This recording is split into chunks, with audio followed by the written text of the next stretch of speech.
Começa agora. Manhã Boa Nova. Notícias do dia, variedades e espiritualidade na sua manhã.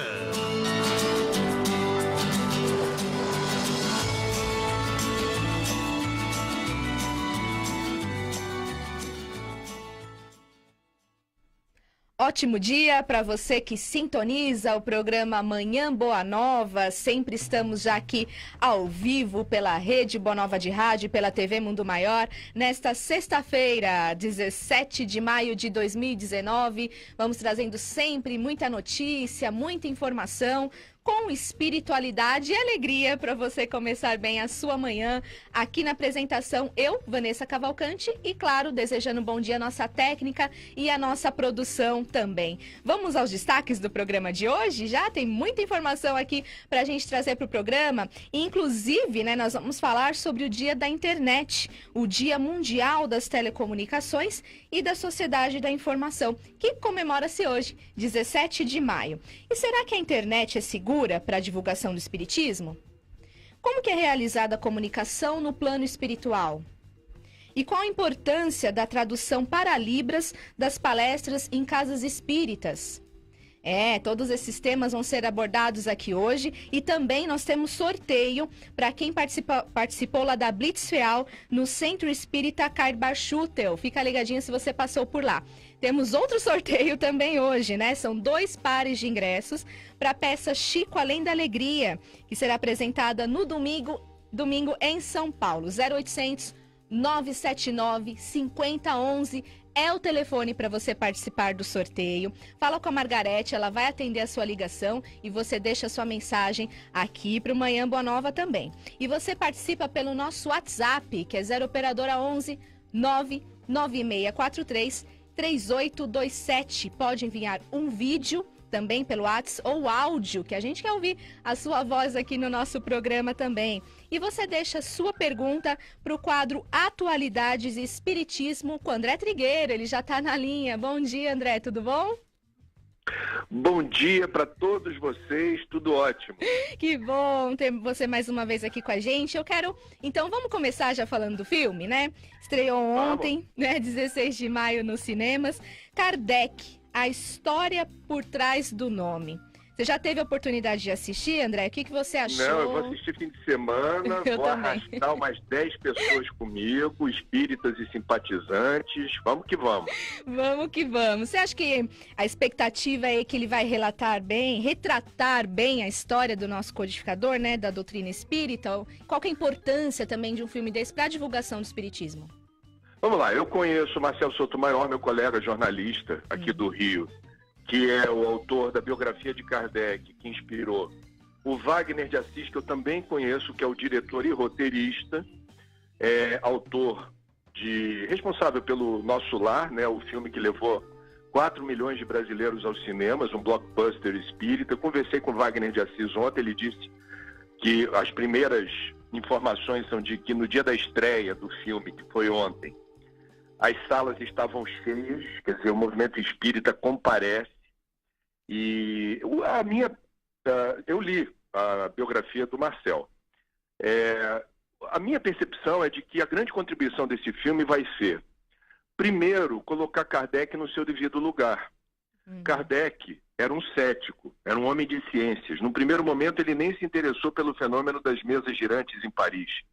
Quer dizer, as biografias de Kardec mostram que ele só se deixou levar a ser conduzido até um sarau, um encontro social onde haveria o fenômeno das mesas girantes, por conta de um amigo meio espalhafatoso, dramático, de origem italiana, que botou pilha. Kardec, você tem que... Kardec não. Professor Hipólito, só tem que ver esse fenômeno, é impressionante, as mesas flutuam, batem.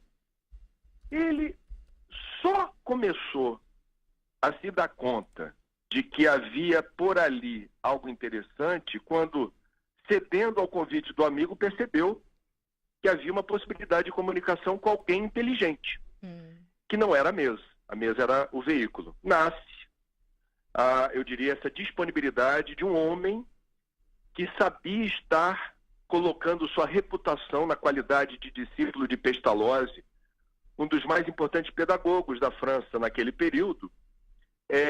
Ele sabia que estava elevando o risco de ser perseguido, ser alvo de calúnia e difamação, de arruinar, digamos assim, aquilo que ele havia construído até então. Portanto, a dimensão humana de Kardec, em certos momentos da biografia, fica evidente. Eu espero que no filme também, que é a gente perceber como esse homem teve a coragem de levar à frente essa curiosidade saudável e científica de tentar explicar um fenômeno. Sim. E isso de forma absolutamente criteriosa. Não por acaso ele ficou marcado como o bom senso encarnado.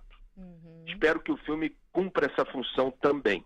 Com certeza. Esperamos, vamos fazer aí como o André, você que está sintonizado no nosso programa, vamos ao cinema, vamos assistir, prestigiar o filme. Kardec estreou ontem, né? Estão todos convidados, eu também vou assistir amanhã e a gente comenta um pouquinho mais depois aqui no programa, todos convidados para assistir. Agora, André, vamos falar sobre o mercado que cresce 20% ao ano e que faturou 4 bilhões de reais em 2018, que são os orgânicos, né? Por que nunca foi tão importante falar sobre os orgânicos, André? Porque nunca houve tanto agrotóxico sendo licenciado no Brasil. E nunca houve tanta perplexidade dos brasileiros sobre a falta de informação em relação à segurança dos alimentos que nós estamos ingerindo. Porque a gente vive um problema grave, que é o uso irresponsável desses venenos, alguns deles mais tóxicos do que outros, sem orientação agronômica no campo. Alguns agricultores pulverizam esses agrotóxicos sem critérios técnicos, usam por vezes muito mais do que o necessário para combater pragas oportunistas.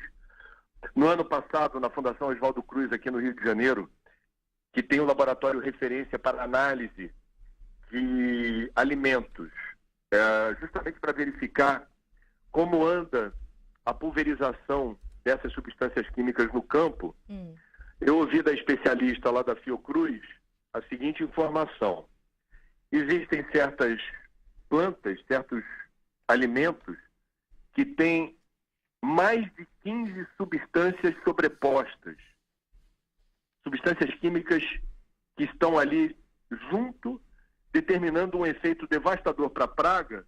Mas ela falou: André, estão usando bala de canhão para matar mosquito.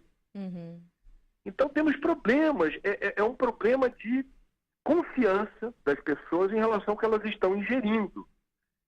Nesse sentido surge o orgânico, que é mais caro do que o alimento convencional, porque emprega muito mais gente. O cuidado com a lavoura demanda seres humanos trabalhando, e é um trabalho duro, não tem propriamente a demanda de uso de máquinas, e você vai combater as pragas de uma forma diferenciada com tecnologias, digamos assim, mais suaves, que dispensam o uso de veneno.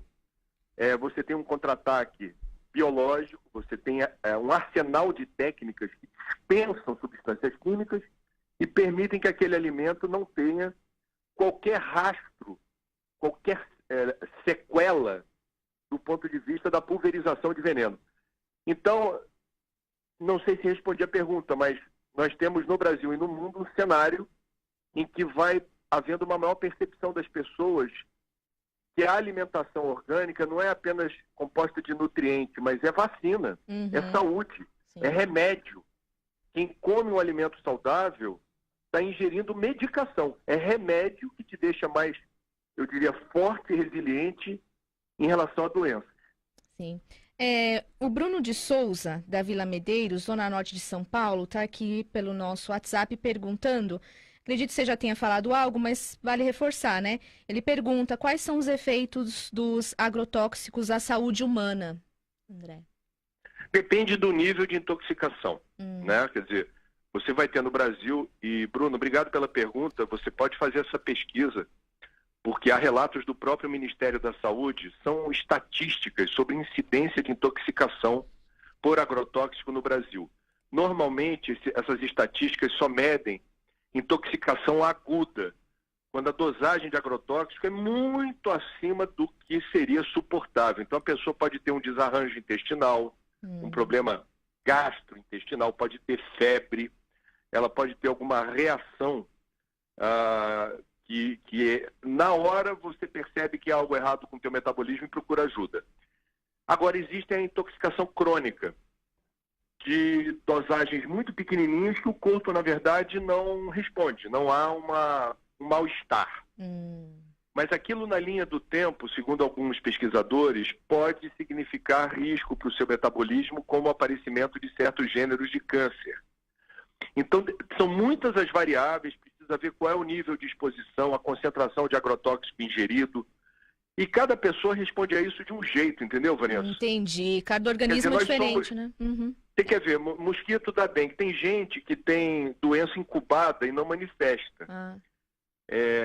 Existem pessoas que desenvolvem doenças de uma forma mais, eu diria, rápida do que outras. Então, nós não somos iguais uns aos outros e não respondemos da mesma forma às mesmas intoxicações. Então, não é um estudo simples e devo dizer que no Brasil o lobby do setor químico para que esse tipo de informação não circule existe.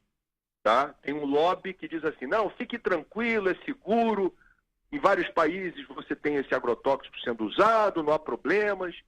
Então a gente precisa ter muito cuidado, muita cautela para checar a fonte das informações, quem está dizendo o quê, e sempre que possível se prevenir ingerindo alimentação que você sabe a procedência e sabe que é saudável. Ótimo. Clotilde Facione, no nosso facebook.com/TV Mundo Maior, estamos ao vivo na nossa página, ela diz assim, o que me admira na liberação indiscriminada de agrotóxicos é imaginar que essas pessoas não comem essas comidas. Eu acho que mandaram buscar no outro planeta seus alimentos. Você pode falar sobre isso, André? Olha, Clotilde, o Marcos Palmeira, o ator, que é meu amigo, e tem um sítio em Nova Friburgo, onde ele tem a plantação de orgânicos. Ele disse que entrou nessa quando percebeu que o vizinho dele pulverizava agrotóxico e retirava as hortaliças para encaixotar e mandar para o mercado antes do prazo determinado por qualquer agrônomo para que o veneno possa ser diluído. E o vizinho dele não comia o que plantava. Então isso deixou ele muito assustado. Ele falou, nossa, mas eu não quero estar envolvido com esse tipo de situação. Eu não quero pagar pelo preço da invigilância do meu vizinho. Então ele começou a se interessar e viabilizou um gênero de negócio que envolve orgânicos no sítio dele. De fato, houve uma novela da TV Globo chamada Velho Chico, em que o personagem do Antônio Fagundes fazia um fazendeiro, criador. Ele era fruticultor, ele plantava frutas no Nordeste e pulverizava agrotóxicos, por exemplo, na plantação de manga. Aí tem uma cena que a filha do fazendeiro, interpretada pela Camila Pitanga, ficava horrorizada, porque ela não vivia na fazenda, foi visitar o pai, chegou na hora que as frutas estavam encharcadas de veneno, ela pega com a mão, tira a fruta, cheira, faz uma careta, leva a manga até o pai no gabinete dele, lá na fazenda.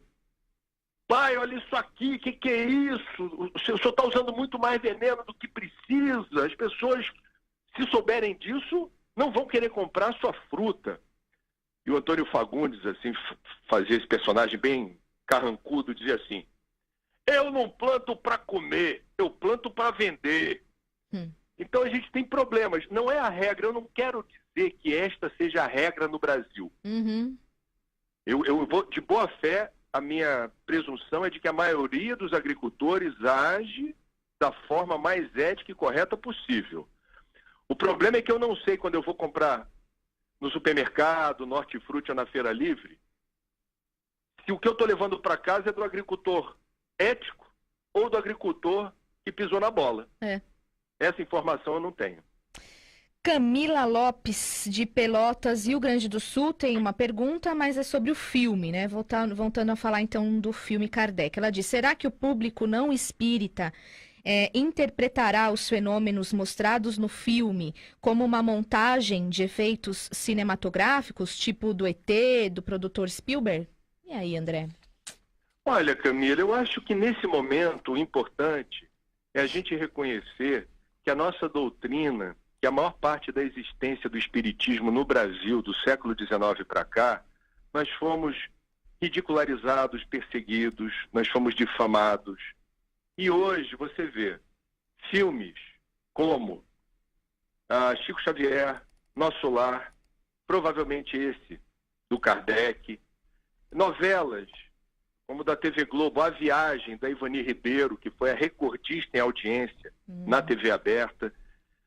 É uma opinião, tá, Camila? Eu acho que a gente está conseguindo dialogar, a gente está conseguindo chegar num público que antes tinha medo e aversão. E isso vai se diluindo, isso vai entrando numa narrativa menos ameaçadora para as crenças alheias. E eu acho que você estrear um filme em mais de 400 salas de cinema no Brasil, um filme financiado pela Sony, montado pela Conspiração Filmes. Então quem está envolvido com a produção desse filme não é espírita. É gente que quer ganhar dinheiro no audiovisual. Uhum. E o fato é que o espiritismo passou a ser rentável. O espiritismo passou a contar histórias que para nós tem outra conotação, para nós é um reforço de uma informação que a gente já tem. Quem é espírita estuda a doutrina. Agora, quando vai para um cinemão, a minha percepção é de que muitos simpatizantes, vamos chamar assim, do espiritismo, são aqueles que só vão a centro espírita quando o bicho pega, quando a coisa está muito pesada. Então é o católico, é o judeu, é o budista, é o muçulmano, é o ateu ou o agnóstico. Quando a coisa fica apertada, você procura o centro para tomar um passe, para ter alguma ajuda que eles acham que é sobrenatural, e a gente sabe que não existe sobrenatural, está tudo na natureza. Uhum. Quando você abre essa perspectiva num cinema, dentro de um shopping, uma sala de cinema, comendo pipoca, vendo Kardec, sabe essas coisas? Uhum. Você está levando, digamos, uma informação que antes não chegava. Eu, Camila, confesso que eu não estou muito preocupado com os efeitos, com as consequências. As pessoas vão passar a ver Kardec ou Espiritismo com outros olhos. O que é fato é que o mundo está mudando. E no Brasil, a receptividade para as mensagens alusivas à nossa doutrina se dá com muito mais fluidez. Isso é que é legal. Muito legal. Emília Lopes também no Facebook diz: bom dia, filme Kardec foi maravilhoso. Gostei, parabéns a todos que fizeram parte desse filme. É mesmo, parabéns, parabéns. Beijo para você, Emília, né? Vamos arrastar aí todo mundo para o cinema, como o André falou, para todo mundo assistir. Vamos falar agora sobre o prefeito de Salvador, que ele desafiou o ministro do Meio Ambiente, Ricardo Salles, e consultou a ONU para sediar evento. Qual a importância deste evento para as questões do meio ambiente e como que você analisa essa iniciativa, tanto do prefeito quanto do ministro, em cancelar esse evento, André?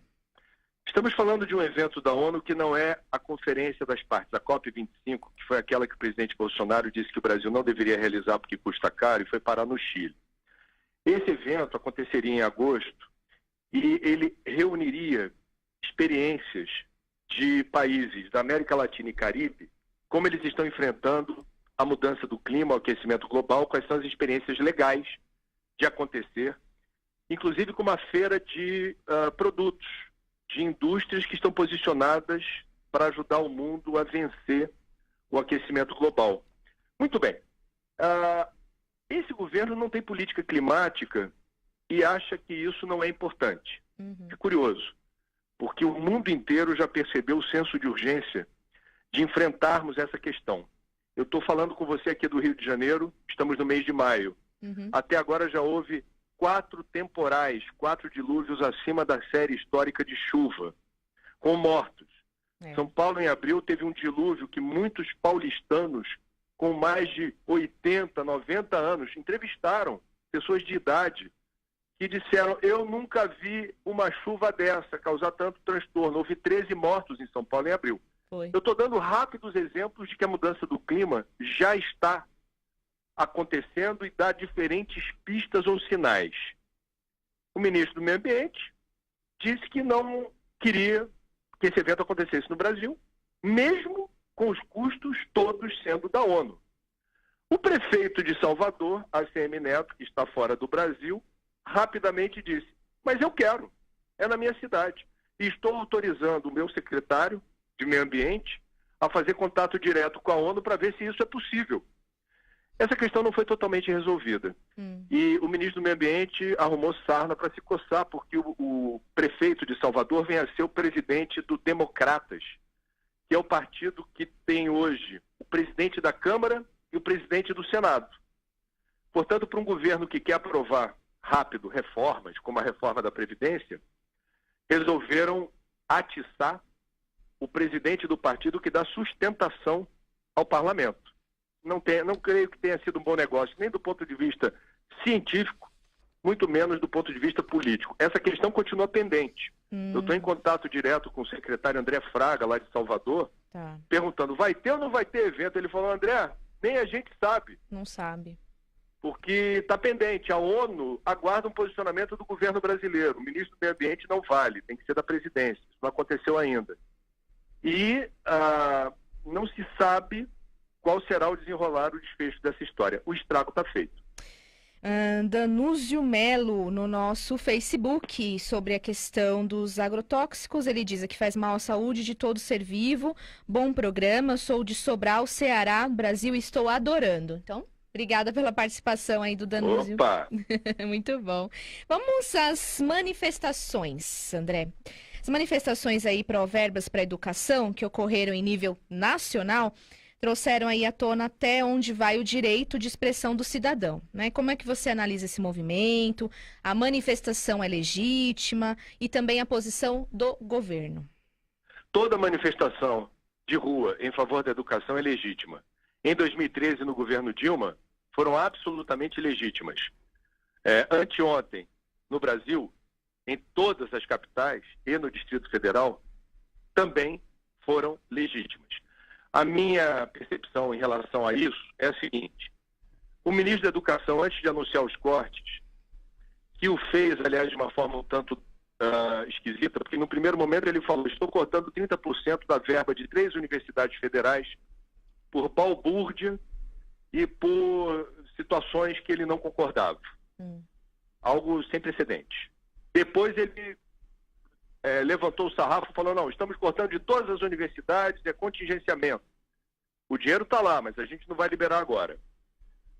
E ontem apenas ele se reuniu com os reitores das universidades. A minha humilde sugestão é a de que, se o governo está arrecadando menos, isso é fato, a economia está muito debilitada, e não tem dinheiro para honrar o orçamento aprovado no ano passado, é legítimo que se faça contingenciamento. Mas eu, sinceramente, acho que o ministro deveria ter se reunido primeiro com os reitores dizendo: eu preciso cortar 30%, tá? E eu sei que isso vai fazer falta para vocês, mas eu sei que 30% numa universidade X vai bater diferente de cortar 30% de uma universidade Y.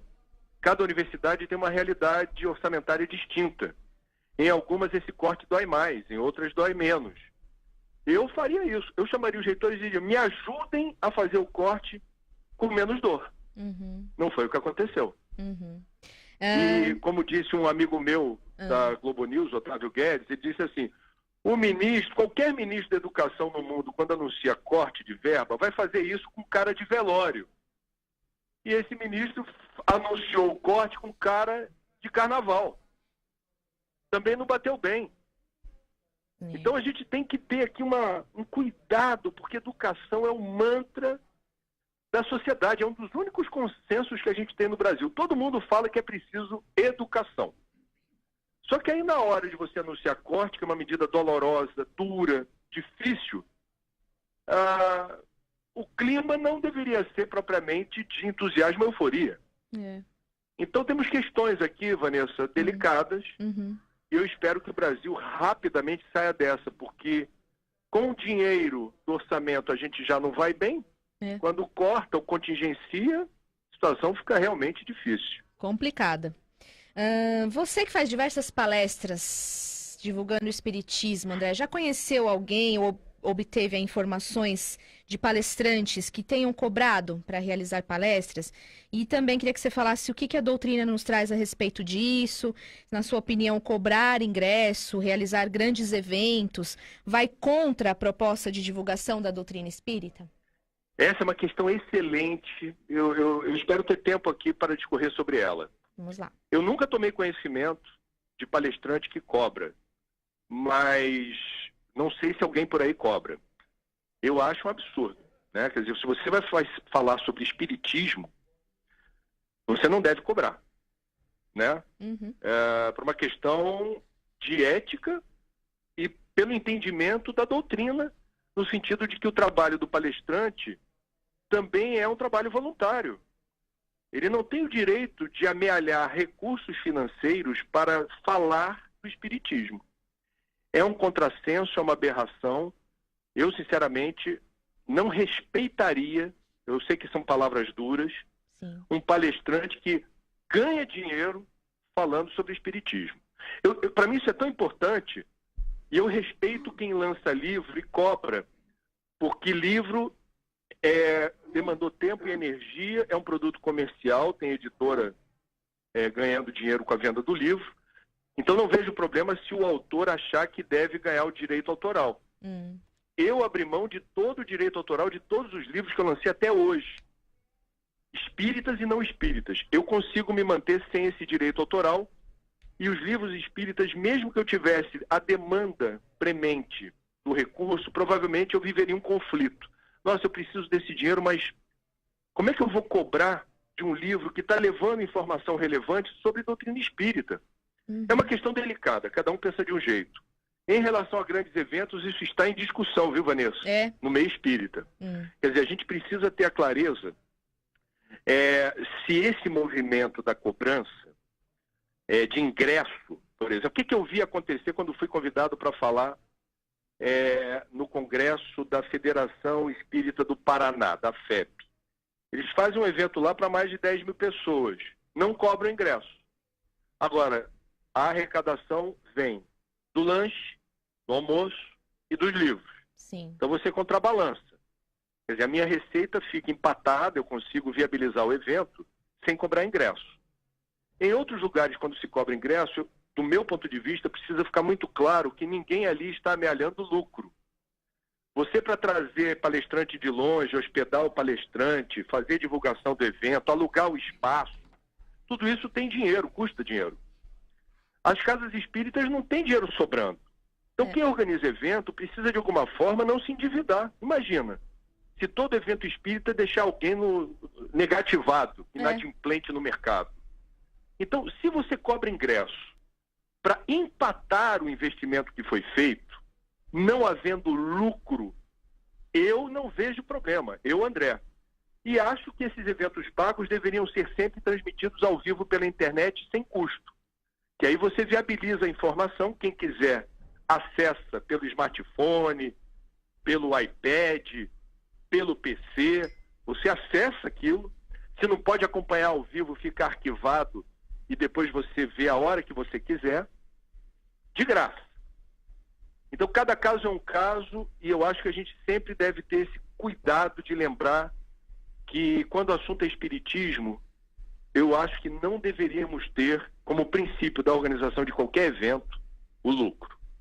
Bom, se falar da internet, é muito legal falar da internet, porque a gente vai trazer na pauta do programa de hoje essa questão da internet como divulgação, utilizando a divulgação do espiritismo.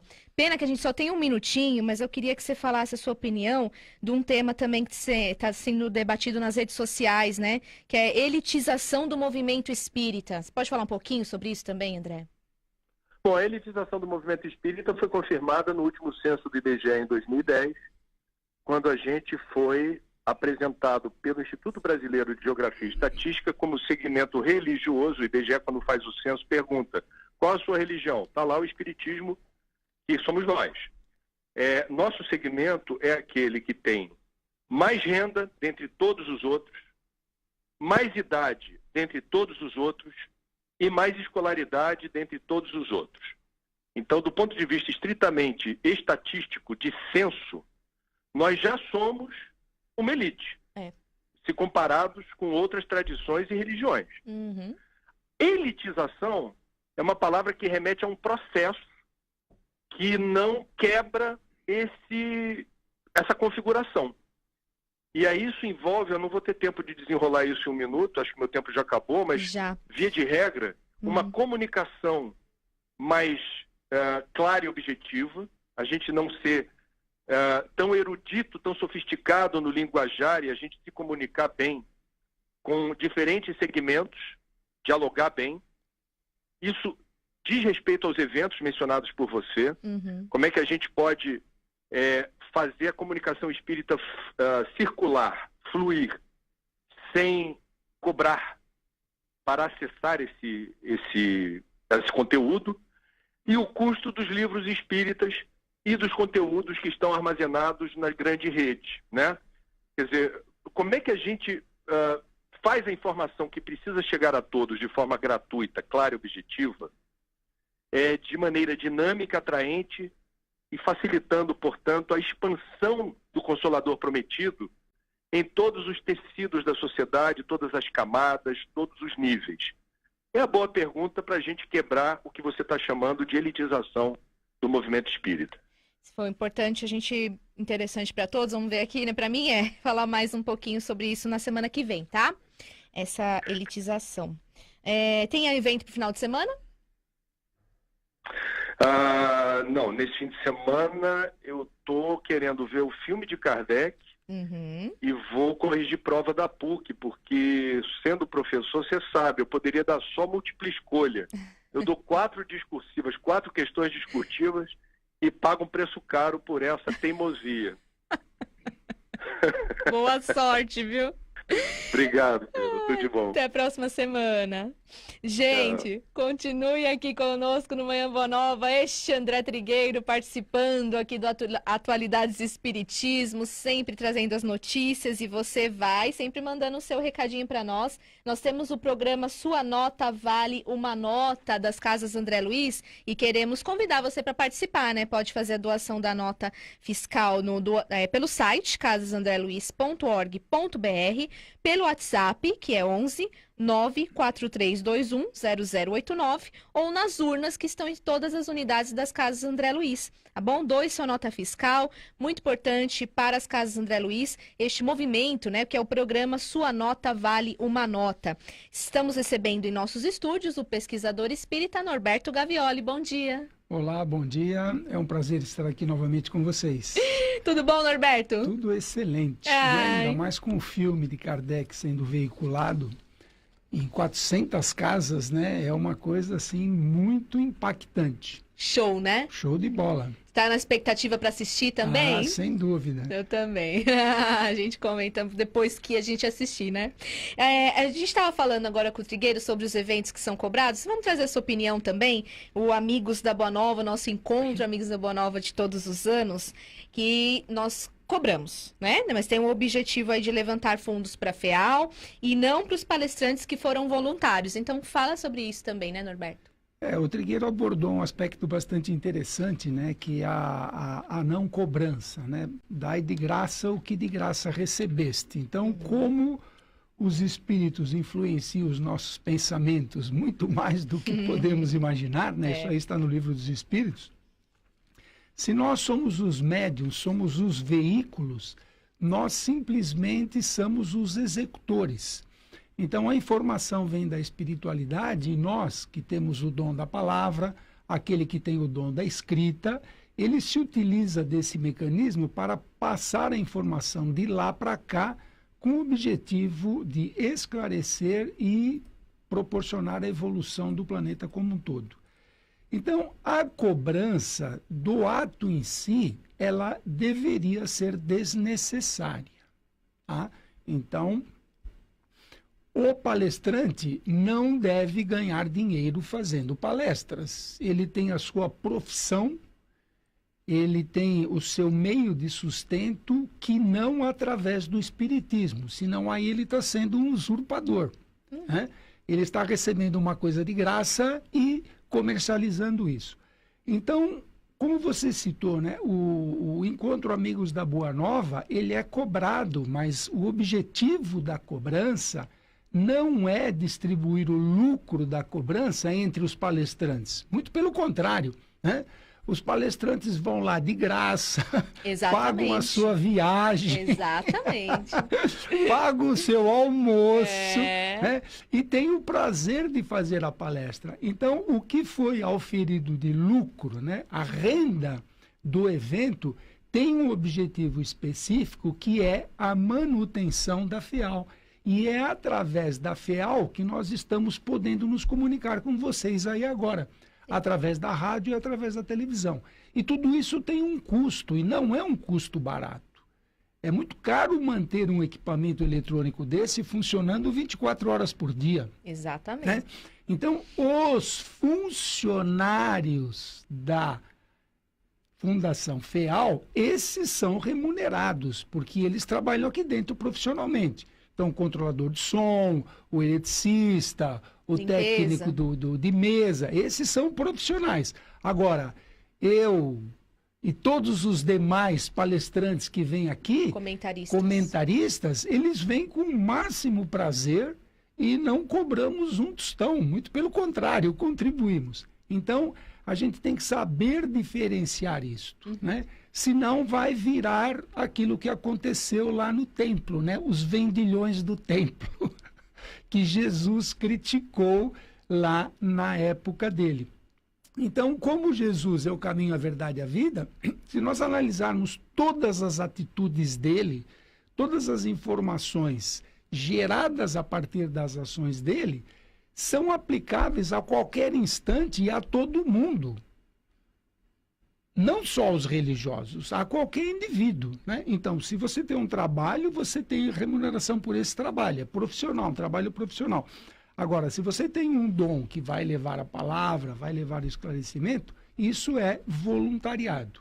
Então, o ano que vem faremos novamente o Amigos da Boa Nova. Com certeza. E contamos com a presença de todos vocês. E além de vocês participarem do Amigos da Boa Nova, vocês podem fazer as suas contribuições se associando aos Amigos da Boa Nova, fazendo doações, como o Damião disse anteriormente, né? Fazendo doações para o outro ramo do grupo, né?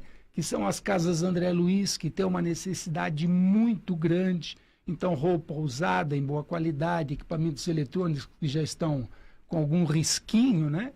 Doem para as Casas André Luiz. Independente das Casas André Luiz, que tem outra funcionalidade, tem outro caixa, lá é uma contabilidade. A FEAL é outra entidade. As pessoas acham que é a mesma. Não. Lá a fundação... É uma.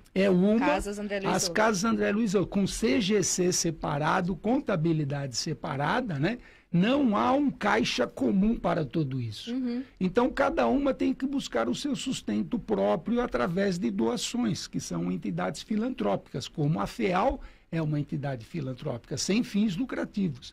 Então, a sua contribuição é de vital importância. Quanto mais vocês contribuírem, melhor será a programação, a técnica será mais apurada. Exatamente. E conhecido por muita gente como o Dia da Internet, o Dia Mundial das Telecomunicações e da Sociedade da Informação, comemora-se no dia 17 de maio. A Assembleia Geral das Nações Unidas decidiu adicionar o Dia Mundial da Sociedade da Informação em 2005, a uma data comemorativa que já existia, que era o Dia das Telecomunicações. A primeira vez que a data foi comemorada em conjunto foi em 17 de maio de 2006. A internet tem um papel fundamental atualmente e é sempre associada a esse dia.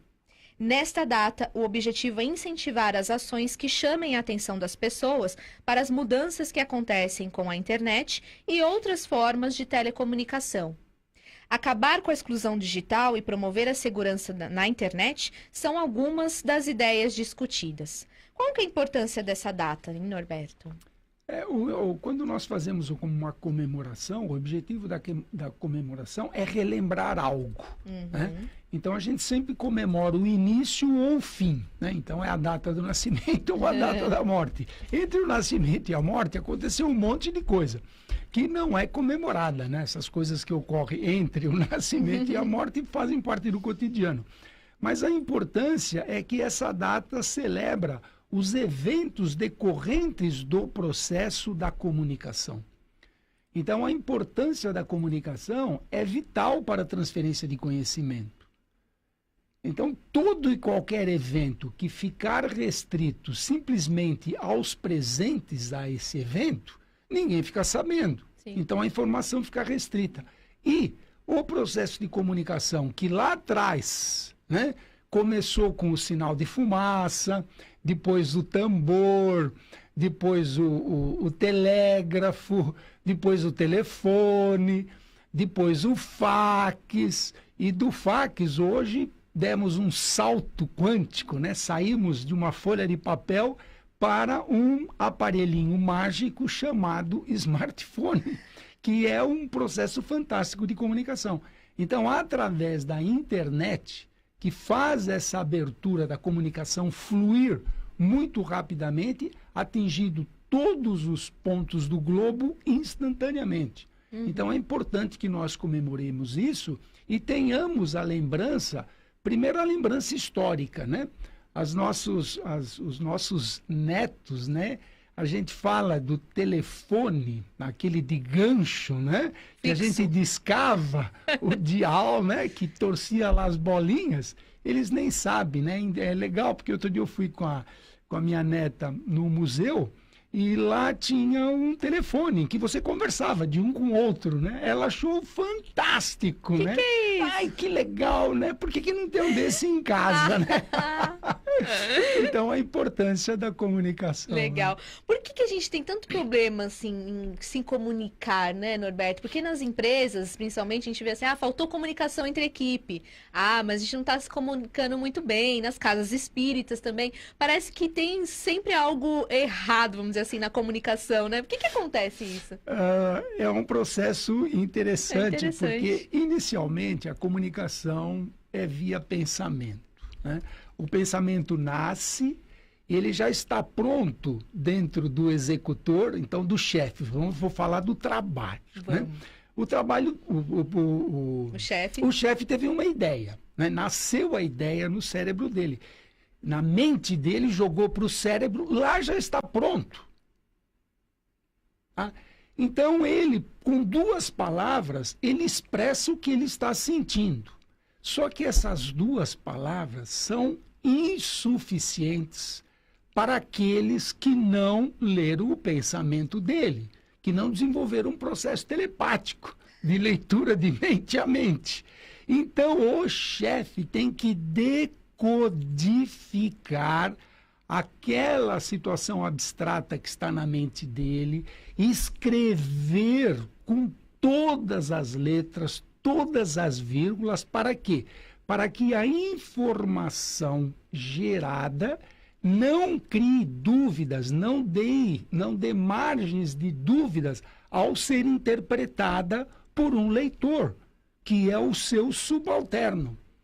Então, se a informação não for passada nos seus mínimos detalhes, o receptor vai entender torto. Se entendeu torto, vai dar uma consequência desastrosa lá na frente. E aí a gente volta, né, ao próprio espiritismo, que começou com os fenômenos das mesas girantes, era um processo de comunicação, né? Os espíritos lá, invisíveis, sim, atuando sobre a matéria, faziam a mesa chacoalhar. E Kardec depois vai formulando as perguntas. Já estou contando o filme.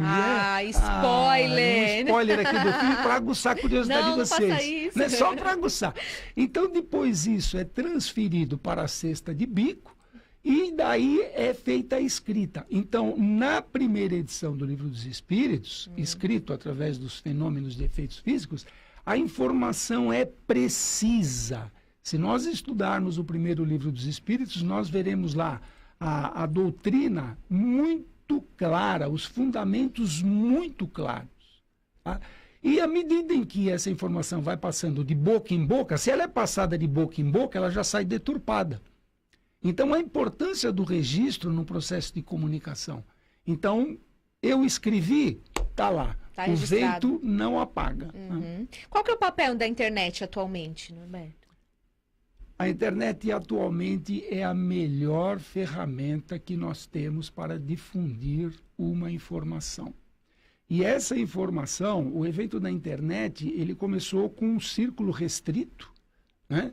Lá nos Estados Unidos, que era um processo de comunicação entre departamentos, né, de órgãos secretos, que depois se estendeu a 2 universidades, e a coisa foi tão fantástica que hoje ela ficou aberta. Então, a possibilidade de nós acessarmos através de um e-mail, através de um zap, a transferência de informação é muito grande. Agora, a importância da internet é facilitar o acesso da informação a todos. Tá? Ah, mas eu não tenho um celular. Tudo bem, mas o seu amigo tem, me empresta um pouquinho. Né? Essa rapidez com que a informação chega, a meu ver, tem uma importância vital para o desenvolvimento moral da humanidade. Porque aquelas coisas que eram feitas às escondidas, né? Hoje nós temos câmeras de TV em tudo quanto é canto. Né? A gente tem a rastreabilidade da informação.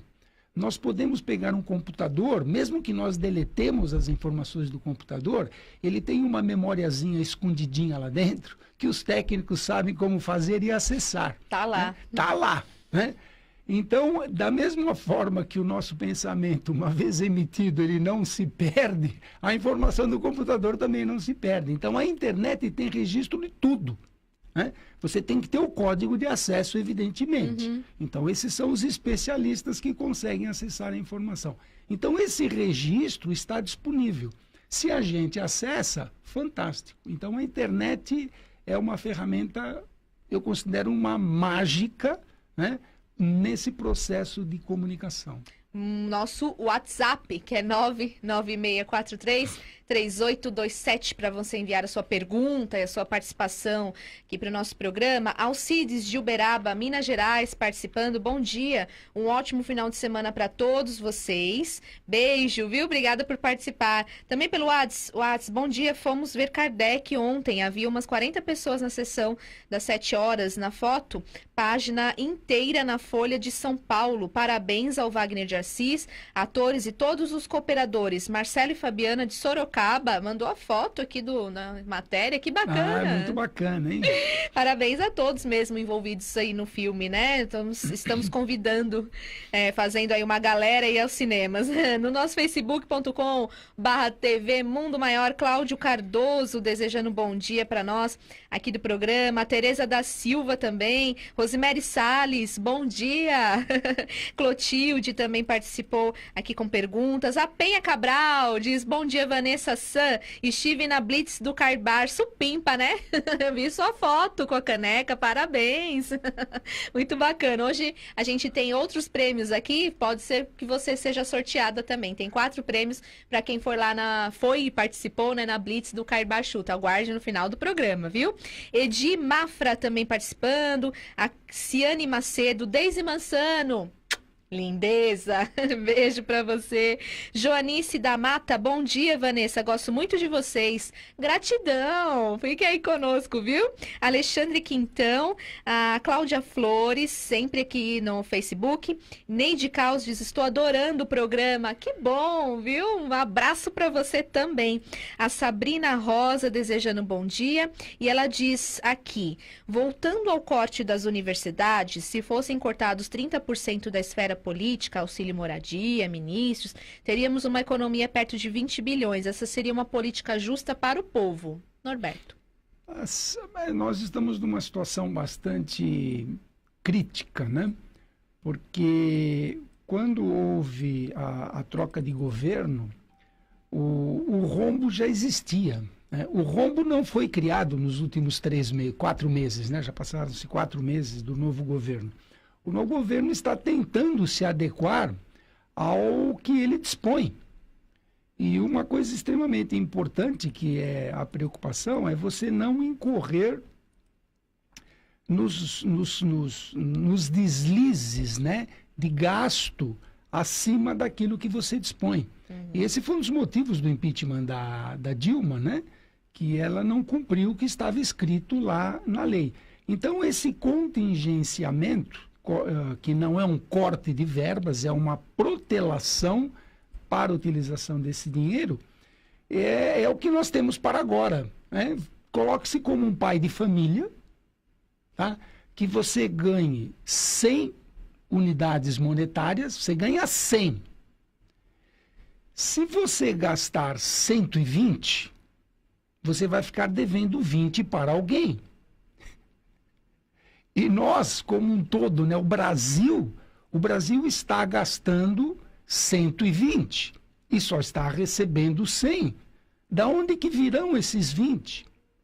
Então, todos os 20 que foram gastos anteriormente indevidamente foram se acumulando, estão acumulados e são as dívidas do próprio país, que entra num jogo de troca de papéis. Então você pega dinheiro, se antecipa a vinda do dinheiro para pagar um buraco que já existia, e é um saco sem fundo esse negócio. Equivaleria a nós entrarmos no cheque especial. O Brasil está entrando no cheque especial há muito tempo.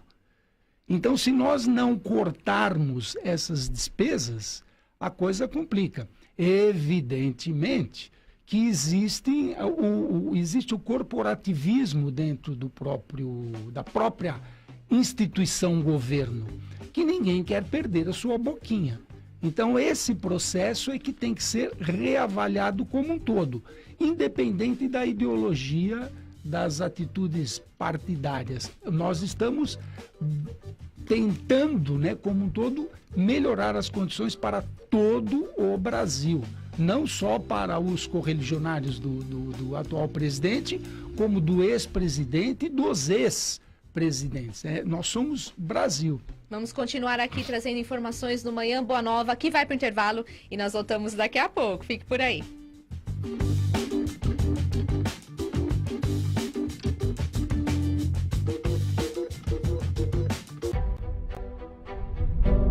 Eu não sei se estão vivos ou mortos as pessoas que eu vejo ou que falam comigo.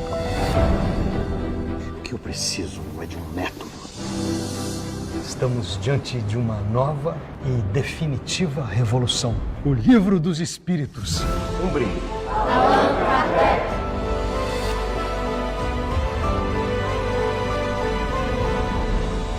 Kardec, 16 de maio nos cinemas.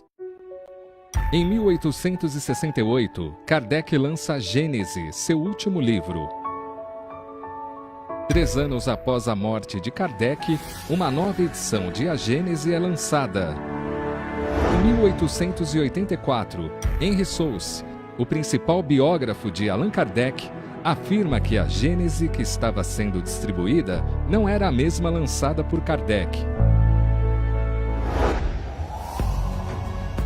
Em 2016, a diplomata brasileira Simone Privato viaja para a França e encontra provas que atestam a afirmação de Henry Souce.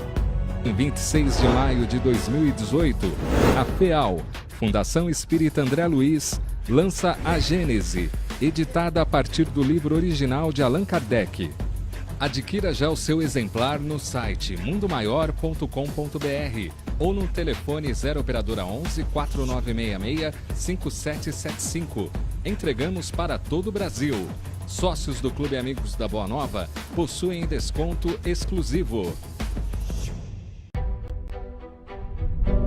Eu não sei se estão vivos ou mortos as pessoas que eu vejo ou que falam comigo. O que eu preciso é de um método. Estamos diante de uma nova e definitiva revolução. O Livro dos Espíritos. Um brinde.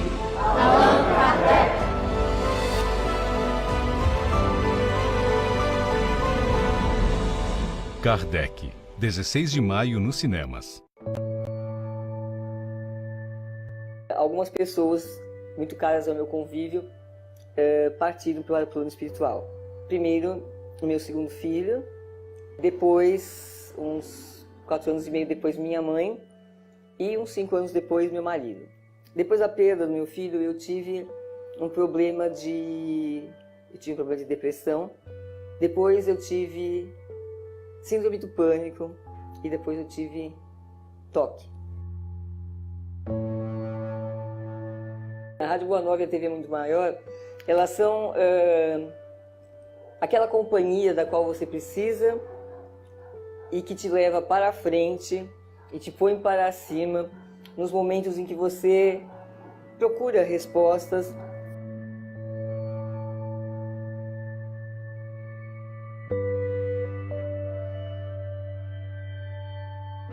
Então, para mim, o Espiritismo é isso, é esse sentido de vida, é essa busca de ser um ser humano melhor, um coração mais amigo, um coração mais fraterno, que eu acho que é isso que precisa. Quando os corações se renovarem no amor, o mundo se renova também.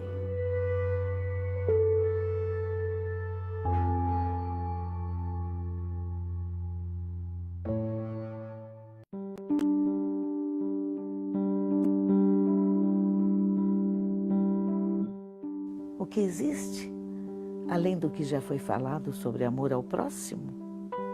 Todos nós carregamos uma história. Na minha profissão, eu tive a oportunidade de representar várias histórias que emocionaram muito. Hoje, eu venho aqui não para interpretar, mas para convidar você. Para se tornarem intérpretes de uma linda história. Por que você não ajuda as Casas André Luiz a continuar cuidando dos mais de 2.000 protagonistas de uma linda história de amor? É bom.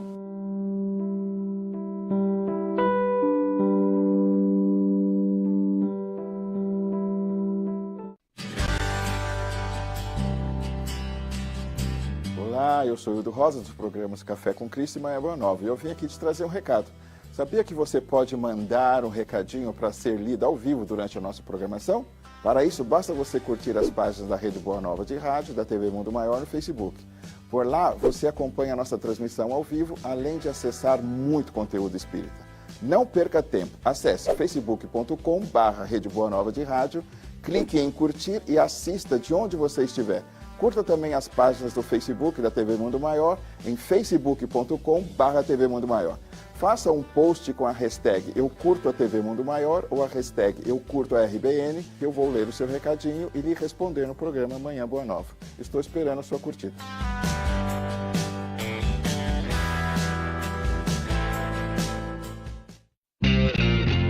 Essa calça já me fez muito feliz.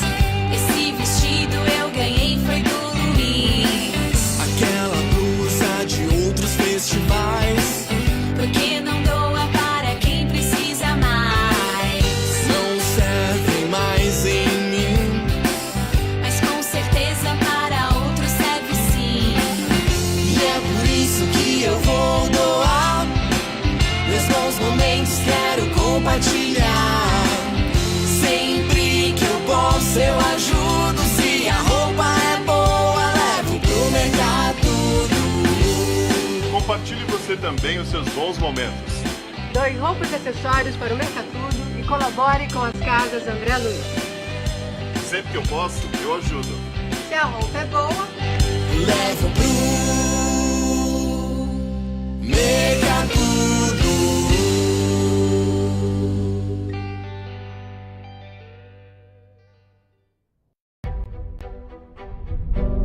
Eu não sei se estão vivos ou mortos as pessoas que eu vejo ou que falam comigo.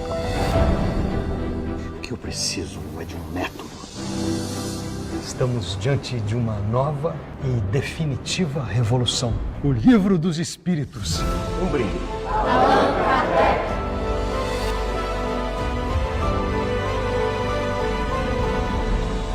Kardec, 16 de maio nos cinemas.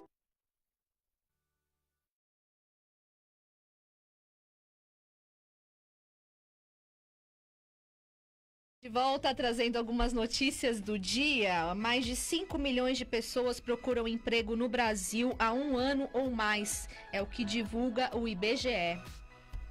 Interessados têm até as 23 horas e 59 minutos de hoje para fazer a inscrição no Enem 2019. Taxa de R$ 85,00 deve ser paga até o próximo dia 23.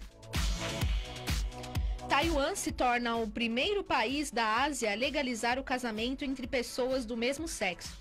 A votação no parlamento acontece quase 2 anos depois de o Tribunal Constitucional da ilha considerar que a proibição do casamento homossexual era inconstitucional.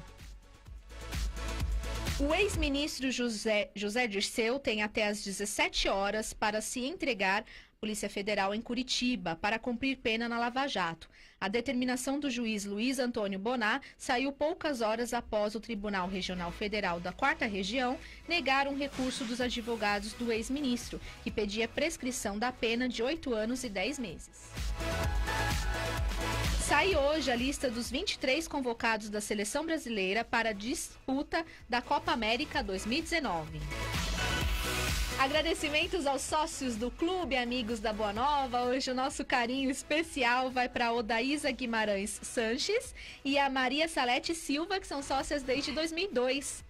Todo o nosso carinho e a nossa gratidão da equipe da FEAL, Fundação Espírita André Luiz, para vocês. E para vocês também, Mercedes de Paiva Silva e Isabel Cristina Fumes, que são sócias desde o ano passado. Que bacana ter a sua participação no clube, né? Nós sempre aqui agradecemos e fazemos o convite para você ser sócio também. É só ligar 0800 12 18 38 ou acesse o site amigosdaboanova.com.br e se torne também o nosso amigo, né? A nossa rede de amigos que leva a mensagem do Espiritismo ao planeta inteiro através das ondas da Rádio Boa Nova e da TV Mundo Maior. Fale com um dos nossos colaboradores e se torne um sócio também. Muito bom. Mais uma notícia aqui que diz sobre um aplicativo. Mas antes, vamos chamar ela, que já está aqui nos nossos estúdios, tradutora e intérprete da língua de sinais brasileira, Libras, Bianca Biondi20. Falei certo? Bom dia, Bianca. Bom dia, tudo bem? Tudo bom? Tudo bom. Bem-vinda ao nosso programa. Obrigada. Muito bom a gente trazer você aqui, esclarecer alguns assuntos. E vamos a essa notícia que é recente, né? Um aplicativo que traduz o português para a língua brasileira de sinais, a Libras, foi um dos 20 vencedores de um concurso mundial do Google. O HandTalk, criado em 2012 e que já foi baixado mais de 2 milhões de vezes, segundo os proprietários, agora vai dividir o investimento de 25 milhões de dólares com os demais projetos selecionados. E também receberá orientações de especialistas em inteligência artificial da gigante de tecnologia. O que você acha sobre isso? Explica para nós essas atividades aí, né? É um assunto um pouco controverso, né? Esse aplicativo, ele é utilizado como uma base pra gente, né? Mas, na verdade, a gente prefere realmente que exista a parte humana da tradução, né?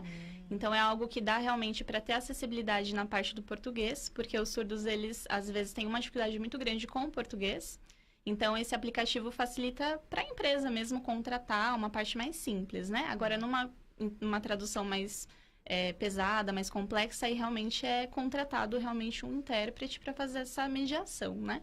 Mas é bem interessante realmente as tecnologias, né? O que você acha, Norberto? A evolução está aí, né?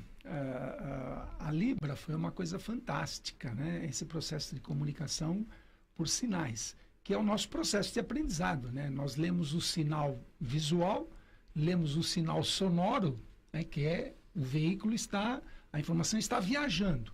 Então, os intérpretes físicos, né, foram os pontas de lança, né, chegaram na frente. Mas não podemos esquecer a tecnologia, né? E hoje, como é o dia da internet, sim, né, sim. É através dela que isso será muito, muito facilitado àqueles que não dispõem de um tradutor, né, que possa fazer isso ao vivo. Então, as duas coisas vão se juntando, né, para facilitar a vida da população como um todo. Como que surgiu o seu interesse em ser tradutora e intérprete? Eu comecei a aprender Libras mais ou menos em 2012, né? E esse interesse não tem uma causa específica, eu não tenho nenhum surdo na família, né? E eu comecei a trabalhar em 2015, mais ou menos, numa empresa dentro da minha área de atuação, realmente, que eu sou formada, né? E lá dentro existiam vários surdos trabalhando na empresa e eu aproveitava sempre para bater um papo em Libras, depois já sabia um pouquinho, né, da base do vocabulário. E aí foi crescendo o amor, né, por essa profissão e acabei largando tudo para virar realmente a tradutora e intérprete da língua de sinais, né? É uma profissão que eu amo muito, muito. Quais são os benefícios pessoais? Eu acho que é uma vantagem muito grande, né? Em relação, assim, ao salário, vamos falar sobre salário, o pessoal pergunta bastante, né? Você tem que amar o que você faz. Né? Então, eu acho que aproveitando que a gente está aqui na Rádio Boa Nova, né? Queria agradecer muito estar aqui. Eu acho que é uma profissão que toca muito no coração, né? A gente, como espírita, tem uma relação muito grande, né? Porque a gente, como tradutora, a gente é uma ponte. Sendo médium, também nós somos uma ponte, né? Então, eu vejo uma similaridade muito grande com esse trabalho. Né? A gente serve como uma mediação entre essas duas coisas. Eu sirvo como uma ponte, tanto quanto médium, como tradutora e intérprete. Então, é uma coisa que eu me realizo muito de fazer. Bacana essa ponte que ela está falando, né, Norberto? Sem dúvida, né? A interpretação é uma coisa muito séria, né? E se a gente interpreta errado, né? E ela como médium, né? Ela é uma médium da Libras, né? Tem uma função muito importante, uma dedicação, porque você faz isso instantaneamente, né? Não dá tempo, né? Tem que ser um automatismo direto, né? Exatamente, é Super algo bem simultâneo. Às vezes as pessoas... A gente estava comentando que aprender Libras é diferente de traduzir, né? Então, fala para nós sobre isso, as confusões que as pessoas fazem, explica um pouquinho. Sim, existe muita dúvida, né, das pessoas. Eu acho que hoje em dia já é uma coisa mais divulgada, né? As pessoas com deficiência, a gente está vendo que tem uma força aí de luta, né, deles para realmente ter um espaço na sociedade, e acho que está sendo reconhecido. Mas eu acho que as pessoas fazem um pouquinho de confusão ainda. Então, a parte da surdez e a parte da surdo-cegueira, dos cegos, né? Então, às vezes eu chego em alguns lugares, as pessoas falam, eu tenho um material aqui adaptado em braille, e eles confundem um pouco com os surdos, né? E eu falo, não, o braille é para o cego, né? E eu trabalho também com surdo-cegueira, que são as pessoas surdo-cegas. Então, às vezes a pessoa já era surda, e aí foi tendo uma síndrome, né? A síndrome de Usher, realmente vai perdendo a visão, e aí ela faz a Libras tátil, que é a Libras feita na mão da pessoa. Então, é algo bem diferente, assim, a parte da cegueira já entra o braille, realmente, que é a adaptação do material, né? E os surdos, eles necessitam dessa forma de comunicação, que é a língua, realmente, que eles utilizam com uma gramática própria dela, né? Não tem, a Libras, ela não tem muito vínculo com o português, né? Às vezes a pessoa acha que ela vai aprender a Libras e aí, simultaneamente, eu vou ser intérprete, né? E isso não acontece. Você tem que ter um domínio profundo da Libras primeiro, aí depois você tem que ter um domínio do português para conseguir fazer essa intermediação entre as duas línguas, também porque a Libras é algo que se faz no ar, né? Como vocês percebem que são sinais feitos ali visualmente, então não tem equivalência, muitas vezes, entre uma palavra no português e o sinal na Libras. Ah, tá. Enquanto você vai falando, você já vai fazendo para nós, então. Eu vou fazendo. Na verdade, é uma coisa simultânea. As pessoas reclamam bastante, falam, para de fazer sinal, né? Eu falo, eu não sei Libras. Eu falei, não tem como, gente, eu mexo muito as mãos. Já tá em você. Qual que é a maior dificuldade que você teve quando você começou a aprender? Olha, no começo é muito difícil, as pessoas, ser, né? Elas falam bastante. Nossa, quando o pessoal tá no básico, a maioria das pessoas começa a fazer Libras naquela empolgação, né?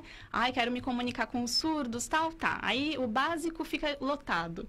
Aí o intermediário vai reduzindo. Aí o avançado já tem 5 pessoas, né? Chega no último dia, tem 2. Interessados, né? Mas é difícil mesmo. É algo que eu acho que a maior dificuldade de você interpretar... No começo, quando você tá aprendendo Libras, eu acho que a dificuldade é você, assim, tentar se desvincular do português, realmente. Porque o surdo, ele não vai entender muito bem se você, ao menos seja um surdo muito oralizado, que são aqueles surdos que conseguem fazer a leitura labial, né? Aí ele vai conseguir te compreender um pouco. Mas, assim, a maioria deles são desvinculados do português. Então, se você ficar tentando fazer eu vou pra casa, eles não vão entender os sinais, assim, feitos soltos, né? Tá. Você tem que criar uma coisa mais visual para ele conseguir Como seria eu vou pra casa? Aí você faz casa, vou. Só, porque... Viu, Norberto? Eu já aprendi mais um, hein? Já aprendeu os sinais. Que legal. Esses sinais, realmente primeiro o que você imagina, né? Basicamente é o que você imagina. Primeiro que é a casa e depois vem o verbo. Às vezes as pessoas querem falar, mas qual é o sinal disso, qual é o sinal daquilo? Às vezes não tem sinal, é simplesmente uma expressão.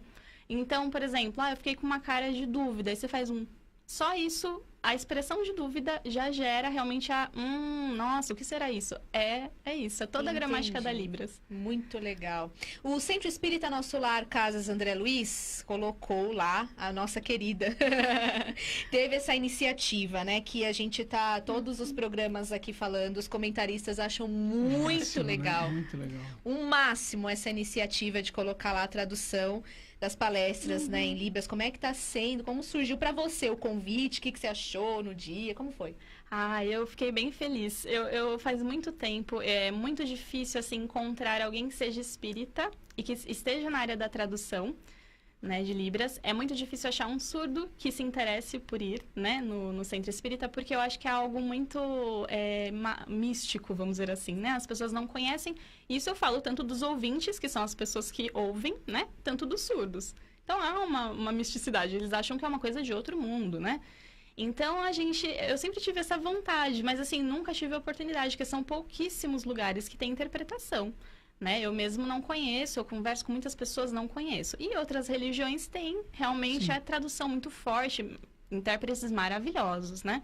E eu pensava, por que não, né? O Espiritismo não tem. A gente estudando a doutrina, tal, por que não passar para os surdos, né? E aí fizeram um convite pelo WhatsApp, né? E eu aceitei, o Eduardo me chamou, né? Aí eu falei, nossa, que oportunidade boa. Aceitei e estou traduzindo lá aos domingos, né? Então você sempre foi espírita? Eu sempre fui espírita. Sempre fui espírita. E já ia lá em Santana? Então, na verdade, a Casa André Luiz, quem frequentava mais eram os meus pais, já conheceram, já fizeram todo esse trabalho, disseram que é muito emocionante, né? Mas eu realmente frequento outro por conta da distância, né? Mas sim, sempre fui espírita e sempre quis realmente tocar o coração das pessoas para que elas tivessem a oportunidade de ter o contato com isso, né? E aí, Norberto? Fala para nós o que você acha. Vamos aproveitar, né, o conhecimento aqui, né? No caso de uma criança, né? Os pais que têm uma criança com a deficiência auditiva, a partir de que instante essa criança deveria aprender a Libra? E quem que vai ensinar se o pai não sabe? O pai e a mãe não sabem. Como que é o processo? O pai e a mãe têm que aprender para ensinar o filho? Ou ter uma escolinha para o filho? Como é que funciona isso? Olha, esse tema é bem controverso mesmo. Realmente, as famílias têm um papel muito importante na vida do surdo. Então, por exemplo, o que acontece na maioria das vezes eu tive um filho surdo. A família demora um pouco, na maioria das vezes, para aceitar que a criança precisa da comunicação em língua de sinais. Então, o que acontece? Tem duas partes, né? Tem a parte médica, que tenta arrumar o problema, vamos dizer assim, e aí já é defendido por alguns como algo normal. Eu também acho que é uma escolha da família colocar o implante coclear, que é um implante que se faz no cérebro e, em teoria, você volta a ouvir, né? Mas é um implante que pode ou não dar certo, né? E a pessoa tem que realmente ter um acompanhamento. Essa criança tem que ter um acompanhamento com a fono. Se não tiver o acompanhamento com a fono, ela vai ter um atraso na linguagem, mesmo com o implante coclear. Então, sempre indicação é a fono, só que tem algumas fonos também que não gostam de ensinar a língua de sinais, porque elas acham que isso atrasa o falar, né? Então, é uma controvérsia muito grande. É uma escolha da família, se ensina Libras ou se vai partir para a parte médica de tentar fazer o implante coclear, né? Agora, a Libras, ela pode ser ensinada a partir do momento em que a criança nasce, porque é uma coisa muito visual. Então, até para um bebê, se você ensinar para ele o sinal de beber leite, por exemplo, vai ser cognitivo na hora, ele vai conseguir tentar se expressar através dos sinais. Existe uma família no YouTube, né, que é da Fiorella. É muito interessante. A menininha é muito pequenininha, tá? Os pais são surdos e a Fiorella é ouvinte, mas ela já pegou todos os sinais, ela já se comunica em Libras. Então, assim, é um processo cognitivo, né? Normal, é uma aprendizagem de uma língua.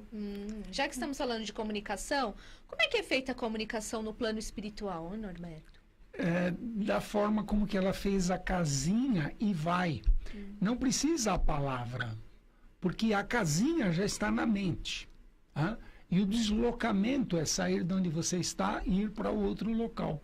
Então, a comunicação via pensamento, ela não detalha as letrinhas, ela não põe vírgula, ela não tem letra maiúscula, letra minúscula, né? Tem a ideia, um copo. Quando nós pensamos no copo, o objeto copo já está pronto. Ele não está colorido, se é de plástico, se é de vidro, é copo. Aí sim, a gente adjetiva aquele copo. Um copo de plástico, né? Mas o objeto em si está pronto. Então, quando a nossa colega fez o desenhinho da casinha e a segunda mão, né, entrando na casinha, essa efetivamente é a linguagem dos espíritos, via pensamento. E ela materializa, né? Então, a casinha já estava pronta mentalmente.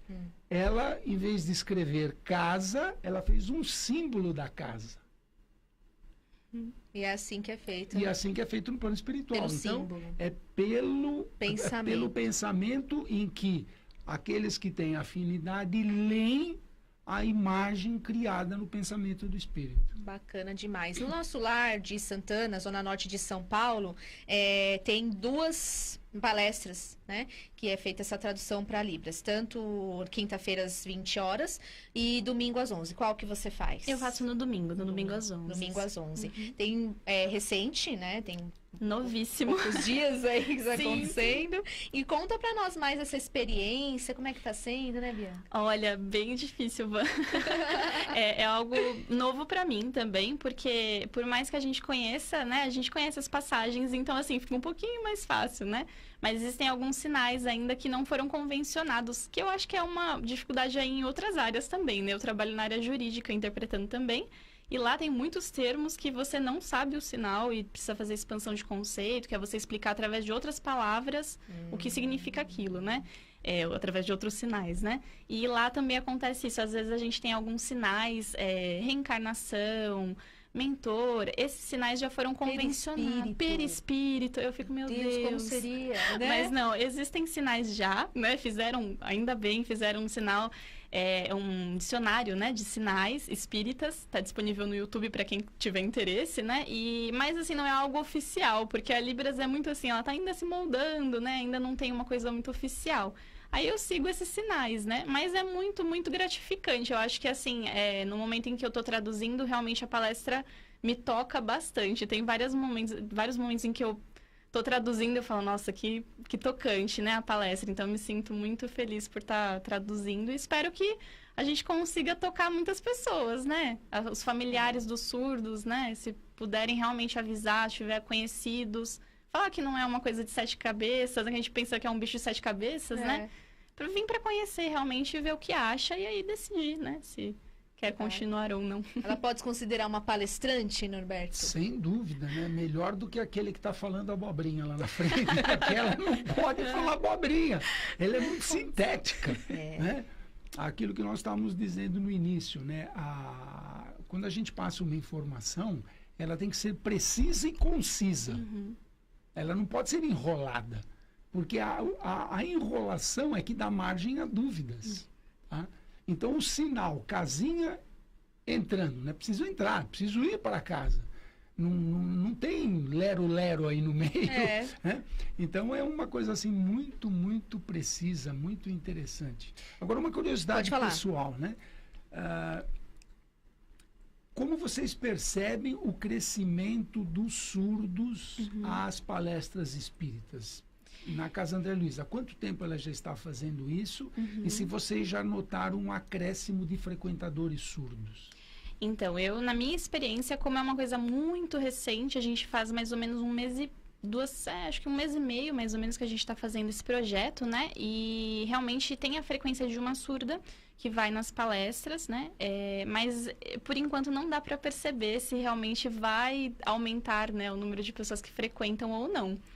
Eu espero muito que aumente, né? Mas é muito difícil, é muito difícil. Eu acho que por conta também, assim, das pessoas já... a família, às vezes, é de uma religião, né? Então, acaba levando o surdo ali. E o surdo, ele não tem muita iniciativa, às vezes, de estar indo em outro lugar para ver sobre o que se trata, né? Ele acaba ficando ali, né?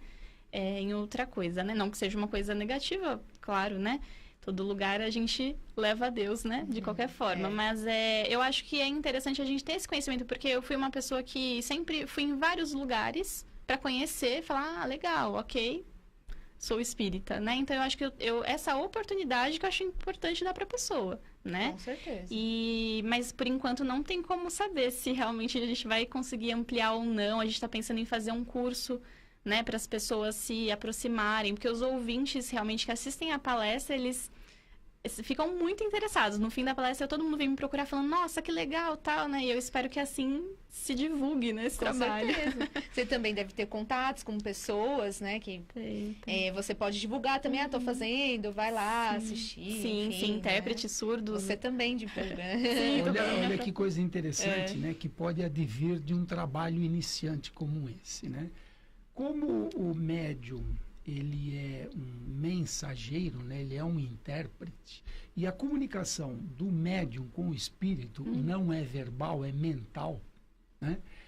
Ele, apesar de surdo, ele vai captar uma mensagem mediúnica. Então ele, sendo um médium surdo, tá? Ele vai poder exteriorizar a mensagem que está vindo. Então, isso pode se iniciar um novo processo dentro do próprio espiritismo, né? Se a gente conseguir estruturar isso muito bem, a gente cria um curso de médiums, de treinamento mediúnico para surdos. Sim. E aí vai ter uma comprovação fantástica da realidade da interferência dos espíritos no mundo físico. Porque enquanto um surdo está encarnado, ele é físico, ele tem uma ferramenta física. Mas como a comunicação é mental, apesar dele não ouvir o espírito, ele vai interpretar o pensamento do espírito.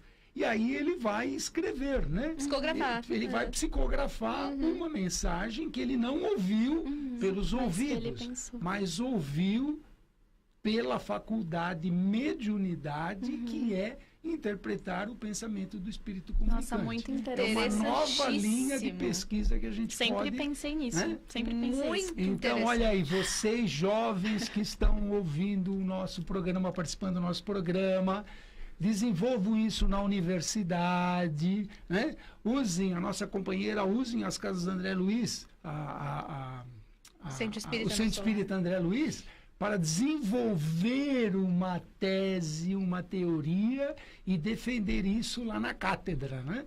E daí consolidando a eficácia do processo. Bacana demais. Pelo nosso WhatsApp, a Elza de São Paulo. Bom dia a todos. Eu gostaria muito de aprender a comunicar por sinais. Vocês conhecem algum lugar gratuito para que eu possa aprender? Eu acho gratuito. Existem várias escolas que eu recomendo, se as pessoas, né, quiserem realmente estar entrando. Tem a FENES, que eu recomendo, é muito bom o curso lá. Tem o CELI. Um curso de graça muito bom que tem também pela Prefeitura de São Caetano. Algumas prefeituras, inclusive eu acho que a de Guarulhos também oferece.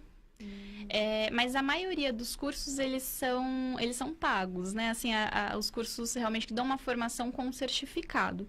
Tem o Espaço TK também, que eu acho bem interessante. É um valor um pouquinho mais reduzido, porque eles não dão um certificado com extensão universitária, mas vale realmente para aprender a se comunicar, né? Certo. Mas é interessante pesquisar nas prefeituras. Quem é da prefeitura, trabalha na prefeitura, munícipe, realmente pode estar procurando esse serviço que a prefeitura oferece. Eu tenho certeza que a de São Caetano oferece. E você tem que estar sempre se atualizando? O que você faz para se atualizar? Vezes. Realmente é um trabalho de atualização constante. A gente não para de estudar. Porque Vanessa, a gente não para novas, de... como que é? Olha, eu acho que são as técnicas, né? A gente nunca para de aprender com o surdo. A Libras ainda é uma língua em movimento, né? Ela ainda está se constituindo. Então, o surdo, ele acaba criando um novo sinal para aquilo. A gente até faz uma brincadeira na comunidade, que é que o sinal muda muito. Então, a gente tem o sinal de inclusão, até que se divulgou bastante, que eles falavam assim, o sinal de inclusão é esse. Mudou? Agora é esse? Porque mudou muitas vezes o sinal de inclusão, até que se chegasse em um que eles aceitassem, né? Aceitassem, que é mais utilizado, né? Então, realmente, tem que ficar fazendo oficina, pós-graduação, muito interessante para complementar, cursos diversos para ir se atualizando. Sempre estudando. Sim. Interessante, muito bom. Vamos falar mais sobre isso? Deixa eu cutucar. No assunto desse, a gente não pode perder a chance. Existe um banco em que vocês registram todas essas alterações? Quer dizer, você tem um dicionário mestre em que todo mundo segue aquilo lá, como a gente segue o Livro dos Espíritos? Poxa, que difícil. Não tem. A Libras é muito complicada nesse sentido. A gente não tem um registro. Que bom seria, né? Se fosse igual ao Livro dos Espíritos, onde tem realmente todas as dúvidas dirimidas ali, porque realmente a Libras é uma confusão. A gente tem a base de um dicionário, que é o Capovilla, né, o dicionário Capovilla, que tem lá os sinais impressos, escritos em português, inglês, a explicação, e aonde se utiliza o sinal, porque a língua brasileira de sinais, ela não é a mesma nos estados também, então a gente tem a regionalidade ainda. Ah, tá. Quer dizer que tem o sotaque na língua de sinais, tem o sotaque na língua de sinais. Olha só como é difícil a comunicação, né? Muito Olha difícil. o trabalho que é. Difícil. É porque é diferente mesmo. Não, é bem diferente. Bem diferente. Bem diferente. Vamos com o André Marosso. Ele tem a coluna O Espírito em Análise aqui no Manhã Boa Nova. Vamos conferir. O Espírito em Análise, com André Marosso.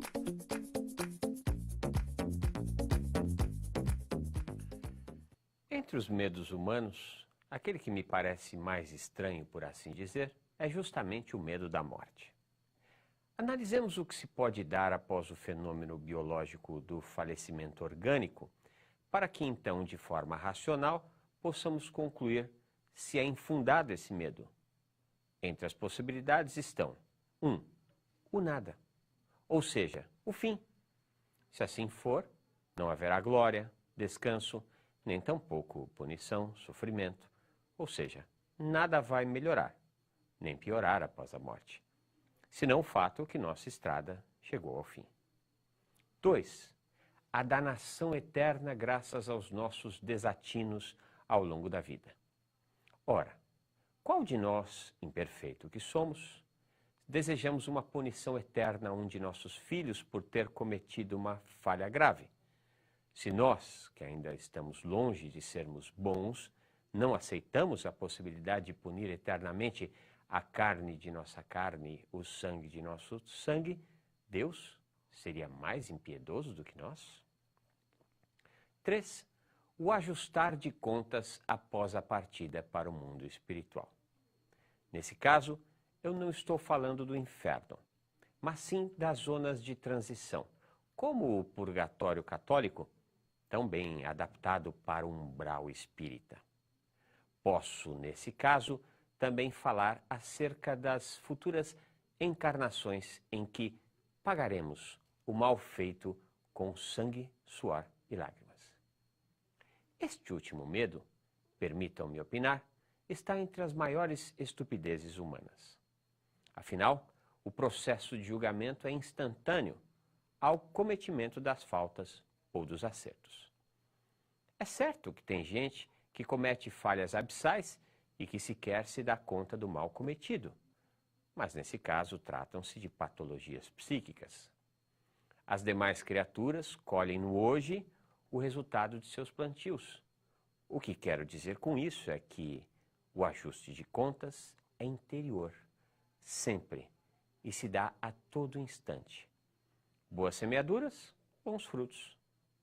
Entretanto, se você contabiliza más semeaduras, comece já a semear o bom e o belo para si e para outrem. Lembre-se de Paulo de Tarso. Em uma mesma encarnação ele foi de perseguidor de cristãos, que patrocinava a morte, a prisão e a tortura dos iniciadores do cristianismo, a um dos construtores da nova fé. Colocou-se simplesmente na condição de trabalhar para apaziguar-se com a lei interior gravada no psiquismo. Lembremos também do diálogo de Jesus com o bom ladrão, no episódio da crucificação. O homem havia sido condenado por crimes contra a sociedade e se colocou na condição de criminoso a aceitar a má sorte de sua condenação. Entretanto, reconheceu a estatura moral e a inocência de Jesus, e o Messias diz ao pecador: em verdade te digo, hoje estarás comigo no paraíso. De maneira infantil, muitos acreditam que no mesmo dia o ladrão foi para o paraíso. Fosse esse o caso, teria ido inclusive antes de Jesus, pois os evangelhos apresentam que ele só teria subido ao terceiro dia. O que nos parece mais racional é que Jesus disse que naquele dia o bom ladrão começava a construir no seu interior o paraíso. Se você tem medo da morte, Saiba que após a vida, na carne, tudo que você vai encontrar é vida. Ninguém estará a lhe esperar com um caderno de anotações de certo e errado. Esse caderno está na sua consciência. Comece agora a escrever páginas de paraíso. Cuide-se, você merece. O Espírito em Análise, com André Marouço.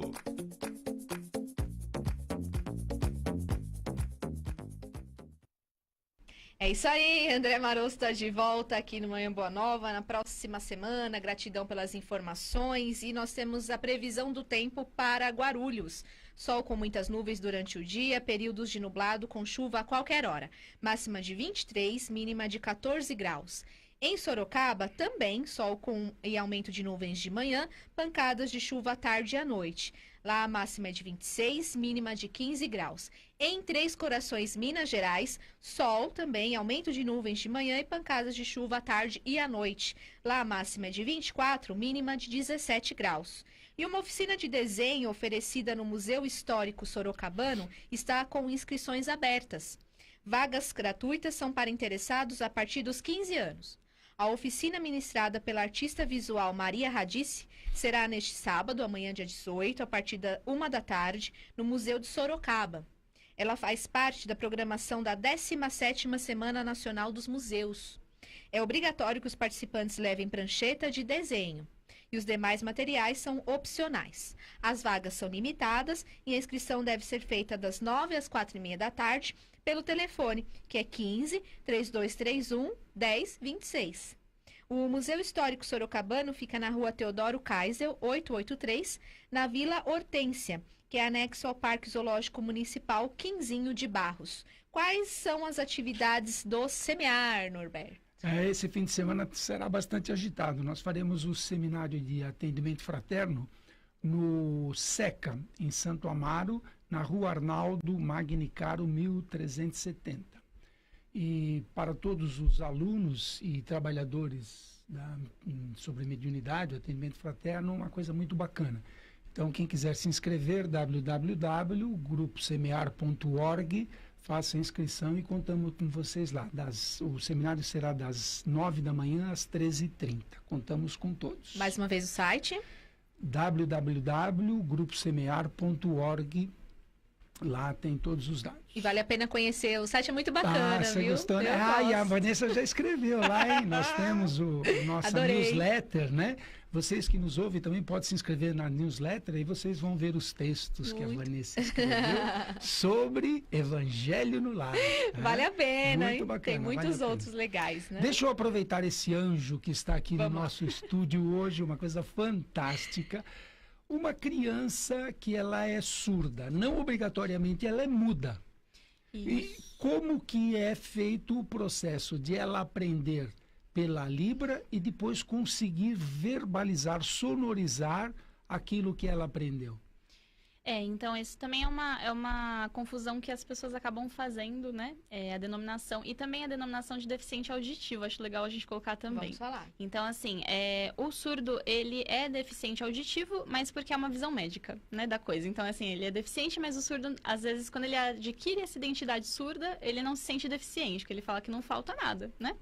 Então, ele acaba adquirindo essa identidade. Então, realmente, a gente, às vezes, chega num lugar e fala assim, eu trabalho com surdos. E as pessoas ficam assim, o surdo, como dizendo que a palavra não é certa. Às vezes, fala surdo, né? E não, é correto mesmo dizer o surdo. Então, se você fala surdo, mudo, aí, realmente, a comunidade surda não gosta que seja utilizada essa terminologia. Porque o mudo, realmente, é quando as pessoas não têm o aparelho fonador perfeito. Né? Então, não consegue exprimir a palavra. O surdo, ele tem o fonador perfeito, ele consegue, através da fonoaudiologia, ele consegue fazer fono muito tempo, muitos anos, e aí consegue, sim, oralizar, que a gente fala que é expressar as palavras, né? Então, a criança, realmente, quando ela nasce surda, né? Ela não necessariamente não vai falar nada. Ela vai conseguir, através da fono, durante muito tempo, falar a palavra, mas ela vai vir realmente com um som mais anasalado, né? Que é a característica dos surdos, né? Só que tem alguns surdos, mas, né, vamos dizer assim, a comunidade idosa, já que surdos de muito tempo atrás, que eles foram proibidos de usar a língua de sinais. E aí, nessa proibição, veio um trauma muito grande da oralização, porque eles eram obrigados a oralizar e não poderiam utilizar a língua de sinais.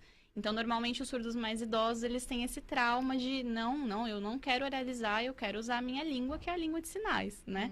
E hoje os surdos já tem surdos que utilizam realmente a oralização para se comunicar, às vezes quando o ouvinte não consegue realmente entender, né, a Libras, então ele utiliza as poucas palavras, mas realmente a Libras é a língua que a comunidade surda utiliza oficialmente, né? Mas não são surdos mudos, eles ficam muito chateados. Não utilizar essas palavras juntas. Isso, exatamente. Então é interessante de esclarecer, né, Norberto? Sem dúvida, né? O esclarecimento nos alivia de muitos preconceitos, né? Exatamente. E é importante isso. Então, aos pais que estão nos ouvindo, né, que têm crianças com essa necessidade especial, né, que se aproveitem das disponibilidades que temos aí no mercado para ensinar as crianças, né? E nas escolas públicas, como é que funciona isso? Como que um surdo é inserido numa classe em que o professor não sabe a Libra? Aí é bem complicado também. A gente tem 2 tipos de escola para os surdos, né? Tem as escolas bilíngues, que são aquelas que são... As aulas são ministradas em língua de sinais, mas a maioria delas são particulares, né? Existem poucas escolas bilíngues públicas, né? Mas existem. Agora, na parte estadual, municipal, a gente acaba tendo a inclusão do aluno surdo na sala de aula, com os outros alunos. Aí contrata-se, então, um intérprete para ele conseguir passar tudo aquilo que o professor está passando para ele.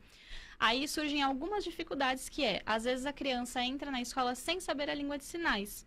Como o Norberto comentou também, falou sobre a família, né? Às vezes a família, ela não aprende Libras. Então, o surdo, ele é muito intrínseco, às vezes. Ele não consegue se comunicar dentro de casa, porque em casa são sinais simples. Então, você quer comer? Né? Tá com sede? Fica aquela coisa, né? Então, assim, a família acaba não aprendendo. E, óbvio que é uma responsabilidade muito grande aprender. Eu sei que é difícil, mas, assim, é muito importante. A família aprendendo Libras, o surdo se desenvolve muito mais rápido, muito mais fácil, né?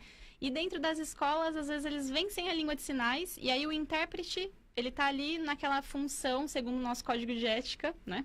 A gente não pode ensinar Libras para o surdo. A gente está ali para interpretar o que o professor está falando. E aí fica aquela confusão, porque assim, a pessoa que é, por exemplo, né? Eu sei que tem o código de ética, mas assim, a minha ética eu não consigo ver uma pessoa não entendendo o que eu estou falando e continuar sinalizando ali. Complicado. Né? Então, entra a parte mais, assim, de empatia pela pessoa, mas realmente acontece esse problema. Tem um problema muito grande. Ela vem sem a linguagem e acaba não se desenvolvendo, e a maioria dos surdos fala, porque não tinha intérprete, há um tempo atrás não tinha intérprete dentro da sala de aula, os surdos ficavam perdidos, né? Então, tem esse problema, mas acontece com todas as deficiências, né? Às vezes a pessoa tem autismo, e às vezes o surdo também é múltiplo, então ele vem autista também e surdo. E não tem uma pessoa especializada ali para acompanhar, né? É um problema da educação pública daí. É um problema. Na internet existe um grupo de surdos, como é que funciona isso? Na internet, eles se reúnem bastante no Facebook, tem muito grupo de surdo que eles trocam mensagem através dos vídeos, né? Eles utilizam a videochamada bastante para se comunicar, né?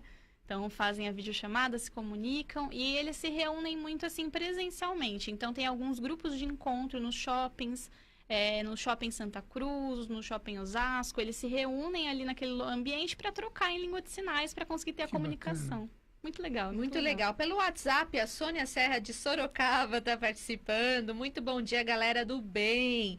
Na audiência todas as manhãs. Iremos hoje assistir o Kardec e o filme Se Assim Deus o Permitir. Excelente final de semana a todos. É a Sônia. Sônia, bom filme para você. Você já assistiu? Ai, maravilhoso. Eu tô marcando para ir com a minha mãe e com a minha irmã. Todos convidados para assistir o filme, na expectativa, né? O José também pelo WhatsApp. Bom dia, satisfeitos por ter essa opção gratificante. Vanessa, competente. Norberto também. Sou sócio, volto a sugerir no painel constar anúncios. Abraços e saudações. José Nilson e Maslouva. Somos de Nova Viçosa, Bahia. Obrigado pela sugestão, né? Sem dúvida. Agradecemos a menção. Antes que você continue, a informação passou aqui. No filme Kardec, existe algum cinema que já previu a presença de um intérprete?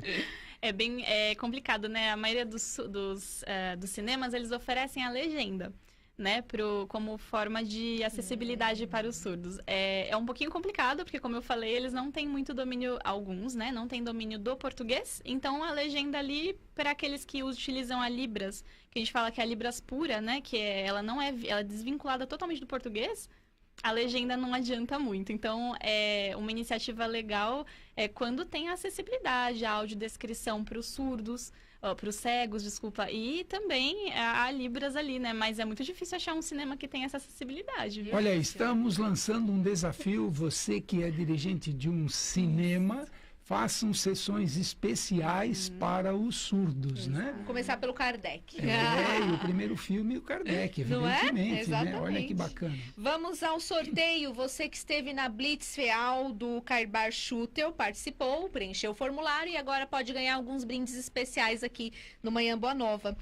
Nós temos o primeiro brinde, que é o livro Feliz, José Carlos de Luca. A gente sempre vai trazendo aí prêmios bons lá na Blitz, né? Que já tem próxima, daqui a pouquinho vou falar aonde vai ser a próxima, e tem prêmios bons aqui também. Então, um número de 1 a 83, Norberto. Os primeiros serão os primeiros, número 1. Juscelino Azevedo, parabéns! Vamos entrar em contato com você. Livro Despedindo-se da Terra, André Luiz Ruiz, um número, Bianca. 42. Número 42. Parabéns, Virgínia Sequeira Silva. Agora a gente tem o CD Quarto Elemento de Armando Leite. Número, Norberto? 37. 37 vai para Andréia Gritti. Parabéns para você também. E o livro Resgate de uma Vida, Eliana Machado Coelho. Mais um, Bianca. Número 3. 3 é a Fabiana Azevedo. Parabéns também, vocês vão ganhar estes brindes muito bacanas. E próxima Blitz, 22 de maio. Gente, vai ser muito bacana, tá? Das 14 às 16h30 no GBEM. O Grupo Espírita Dr. Bezerra de Menezes, Rua Castelo Branco 279, Vila Barros, em Guarulhos. Vai conhecer o Damião, a Simone, do Clube Amigos da Boa Nova, o Farid, a Núbia, que são comunicadores aqui também do Pronto Atendimento. E aí você ganha um adesivo, como esse que a gente tem aqui no nosso notebook, e também deixa depoimentos. Para nós é muito legal, né? Participar da Blitz, 22 de maio. No GBEM, Rua Castelo Branco, 279, Vila Barros, em Guarulhos. Convida todos os ouvintes, todos que estão hoje na nossa sintonia, a conhecerem o trabalho, passe o endereço para nós, o horário, tudo certinho para conhecer você também, né, Bianca? Sim, também venham nos conhecer. É lá em Santana, então, né? A gente está ali na Casa André Luiz. E tem a interpretação das 11 ao meio-dia, que é o horário que eu interpreto. E se a pessoa preferir, também nas quintas-feiras, às 8 horas, né? Mas é muito interessante, se você conhece algum surdo, se você é família, tem um surdo na família, por favor, encaminhe ele para lá que vai ser muito bem atendido e vai ter a interpretação acessível. Legal, a Eva Santos de Joinville, muito bom programa. No Centro Espírita que frequento, já houve apresentação musical em Libras. Foi lindo. Há um movimento de inclusão da linguagem de sinais aqui em Joinville para casas espíritas. Gratidão. Que legal. Olha só, muito bacana, hein? Bacana, muito bacana. Parabéns a todos por aí. Tem o sorteio da peça, gente. 2 pares de ingressos para peça. Vai para Márcia de Lourdes de Almeida do Tatuapé e a Dirce França Furtado da Vila Carrão. Beijo para vocês, parabéns também. Obrigada por ter participado, parabéns pelo trabalho, sucesso para vocês. Obrigada, Vanessa, Norberto, muito obrigada pela oportunidade de divulgar aqui, né, esse trabalho. Muito obrigada. Muito bom. Obrigada, Norberto. A cada sexta-feira a gente tem uma nova descoberta, né? E vocês precisam tomar cuidado com o velhinho aqui, né? Que ele fica tão excitado com essas coisas maravilhosas. A gente percebe. Que a FEAL promove, né? E por isso que a gente conta com o apoio de todos vocês. Que tenhamos uma semana com boas ideias e grandes realizações. É isso aí. Continue na sintonia da Rede Boa Nova de Rádio e da TV Mundo Maior. E até segunda-feira.